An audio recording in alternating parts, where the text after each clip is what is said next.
Hello viewers, చాలా సేఫ్గా హ్యాపీగా ఇంటికైతే రిటర్న్ అయిపోయాము. చాలా సందడిగా గడిచిపోయింది ఆ 1 వీక్.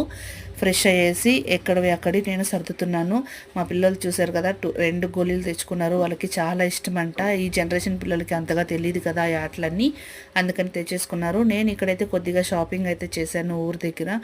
నార్మల్గా మనము ఇంటి దగ్గర ముగ్గులు వేసుకుంటాం కదా, అవైతే తీసుకున్నాను. ఎందుకంటే ఇక్కడ సిటీలలో నేను ప్యాకెట్ తీసుకుంటాను, కానీ అస్సలు బాగుండడం లేదు. ముగ్గు అయితే కరెక్ట్గా లైన్ అయితే రావడమే లేదు, చాలా ఇబ్బందిగా ఉంది. అందుకని అవైతే నేను తీసుకున్నాను. ఇవి చూస్తున్నాం కదా, ఇది వచ్చేసి ఎగ్స్ బాయిల్ చేసుకుంటాను. నాకు తెలియదు అది ఎలా వర్క్ అవుతుందని, అది ఒకసారి వీడియో తీసి పెడతాను. ఇది వచ్చేసి డ్రై ఫ్రూట్స్ బాక్స్, చాలా బాగుందనేసి నేను కూడా తెచ్చేసుకున్నాను. అండ్ ఇక్కడ వచ్చేసి ముగ్గులు అయితే చాలా బాగున్నాయి వేసేదానికి కూడా. ఒకసారి వేసేటప్పుడు నేను తప్పకుండా వీడియో అయితే తీసి పెడతాను. వీడియో కానీ నచ్చితే లైక్ చేయండి.